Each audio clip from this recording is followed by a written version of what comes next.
Hello friends, welcome back to మన cinema కథలు. Last week Vishnu విన్యాసంతో ఫుల్ కామెడీ చేసి నవ్వించిన మన కింగ్ ఆఫ్ ఎంటర్టైన్మెంట్ శ్రీవిష్ణు వారం తిరక్కముందే జానర్ మార్చేసి మృత్యుంజయ్ అనే క్రైమ్ థ్రిల్లర్తో మన ముందుకొచ్చేశాడు. ఈ వారం మనం థియేటర్కి వెళ్లి ఈ సినిమా చూసేశాం.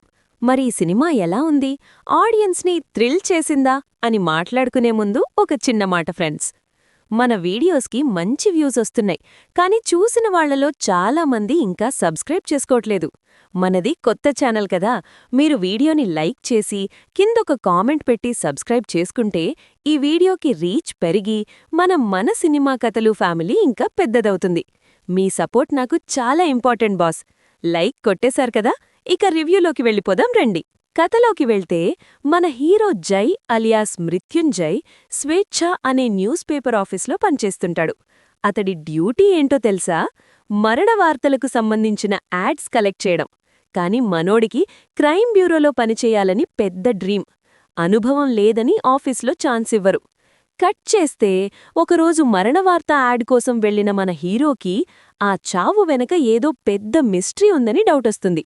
ఆ డెత్ వెనకున్న సీక్రెట్ ఏంటి అని ఇన్వెస్టిగేషన్ మొదలుపెట్టిన జై ఊహించని విధంగా ఒక పవర్ఫుల్ వ్యక్తిని ఢీకొట్టాల్సొస్తుంది.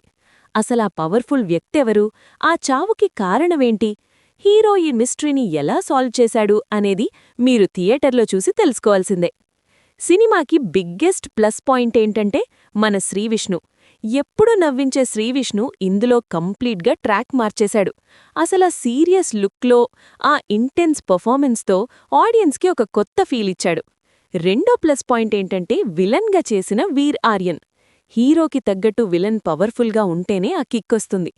సెకండ్ హాఫ్లో హీరో విలన్ మధ్య జరిగే ఆ mind game and cat and mouse war screen మీద చాలా థ్రిల్లింగ్గా అనిపిస్తుంది. ఇక పోలీస్ ఆఫీసర్గా చేసిన రెబా మోనికా జాన్ యాక్షన్ సీన్స్ కూడా సర్ప్రైజ్ చేస్తాయి. ఈ సినిమాకున్న ఇంకో బెస్ట్ ప్లస్ పాయింట్ ఏంటంటే మధ్యలో ఎలాంటి లవ్ ట్రాక్సు, రొమాంటిక్ సాంగ్సు పెట్టి థ్రిల్లర్ మూడ్ని డైవర్ట్ చేయలేదు. That's a great choice. మరి నెగిటివ్స్ లేవా అంటే ఖచ్చితంగా ఉన్నాయి ఫ్రెండ్స్. డైరెక్టర్ గారు ఫస్ట్ హాఫ్ని చాలా క్యాజువల్గా, స్లోగా స్టార్ట్ చేశారు. అసలు హీరో బ్యాక్గ్రౌండ్ ఏంటి, ఆ క్యారెక్టర్ ఎస్టాబ్లిష్మెంట్ ఏంటి అనేది మనకంతగా కనెక్ట్ అవ్వదు. అసలు సినిమా పీక్స్కి వెళ్లడానికి ఆల్మోస్ట్ ప్రీ ఇంటర్వెల్ దాకా వెయిట్ చేయాలి. ఈ ఫస్ట్ 1 అవర్లో పీసింగ్ ఇష్యూస్ చాలా క్లియర్గా తెలుస్తుంది. ముఖ్యంగా హీరో తన ఫ్రెండ్స్ మధ్య వచ్చే సీన్స్ కాస్త బోర్ కొట్టిస్తాయి. అండ్ ఈ పాయింట్ కూడా మరీ మైండ్ బ్లాంక్ అయిపోయే కొత్త కాన్సెప్ట్ ఏం కాదు, కాస్త రెగ్యులర్గానే అనిపిస్తుంది. టెక్నికల్గా ఎలా ఉందంటే ఈ సినిమాకి బ్యాక్ బోన్ ఎవరంటే మన మ్యూజిక్ డైరెక్టర్ అయిన కాళభైరవ. ఆ సస్పెన్స్ అండ్ ఉత్కంఠ సీన్స్కి తనిచ్చిన బ్యాక్గ్రౌండ్ స్కోర్తో సినిమాని నెక్స్ట్ లెవెల్కి తీసుకెళ్లాడు. విద్యాసాగర్ కెమెరా వర్క్ బాగుంది. Director Sri Hussain Shah Kiran hero villain ట్రాక్ని బాగానే హ్యాండిల్ చేసినా ఫస్ట్ హాఫ్ స్క్రీన్ ప్లే మీద ఇంకొంచెం వర్క్ చేసుంటే రిజల్ట్ వేరే లెవెల్లో ఉండేది. సో ఓవరాల్గా ఇదొక డీసెంట్ క్రైమ్ థ్రిల్లర్.